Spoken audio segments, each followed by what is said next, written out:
5 hours west of Kathmandu in the foothills of Nepal is a valley accessible by road only in the dry season. There's a school there, home to about 1,200 students, called Achane.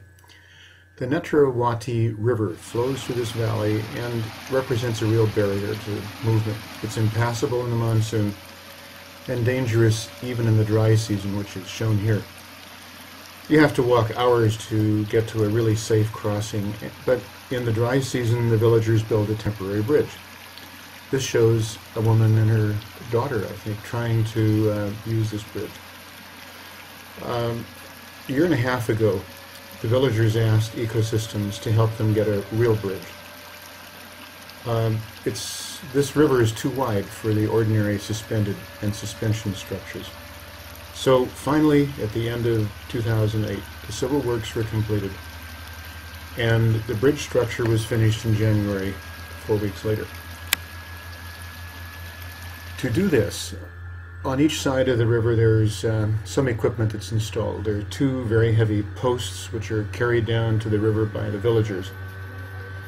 These are set up and then belayed with cables to make them secure, and they then in turn will support the wires on which the bridge will run. These villagers were volunteers. They were paid for their efforts, but this was very difficult work, crossing the river barefoot. It's very cold. It comes out of the glaciers. This is the post. It stands about 3 feet high on each side. It's belayed with cables and to a very heavy concrete anchor that's underground that was installed about a month before. In this crossing, it's 165 meters. It will use steel wires that are about a ½ inch diameter and is belayed on the backside with these flexible cables. Each coil of the wires weighs about 160 kilograms, or about 300 pounds. These are the coils of wire. Each of them were strapped to some carrying poles, and the people brought them down to the riverside.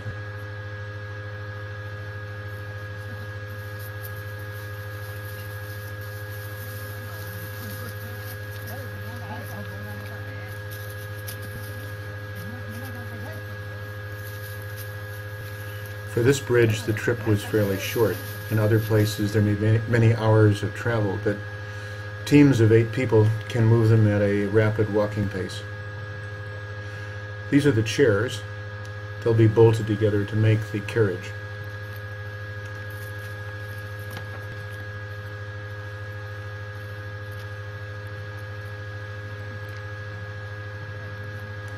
Unspooling the wire to stretch it across the river is quite a trick. So several stakes are pounded into the ground, and these provide a center around which the wire can be uncoiled. The wire is like spring steel. It remembers its shape, so a bamboo pole is fastened on the front to prevent the wire from twisting and coiling upon itself.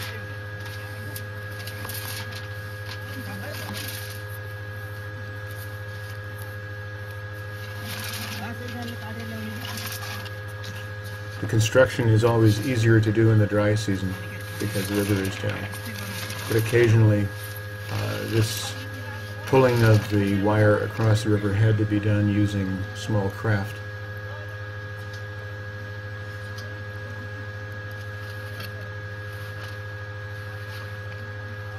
At the end, when the wire is fully stretched, it fits into the top of the post and is secured with a donut-shaped gripper. Meanwhile, the carriage is assembled, and lots of eager hands bring it down to be hung on the wires and put in place. On the final day, this is day 4 of this program. The inauguration was scheduled. Everyone who could walk came. There were speeches, there were gifts of flowers, there were thanks, and everyone, of course, hoping to be the first to ride on the carriage. 34 of these bridges have been built in the last 12 years without any reported accident, moving over 3 million passengers. Bridge construction has now been shifted from Ecosystems to a new company formed by its employees called Village Solutions. It's all Nepalese at this point. This new company, Village Solutions, is now the partner of Village Tech Solutions. We're proud to have them as an all-Nepalese group with whom we can work. Our thanks to everyone who helped make this happen.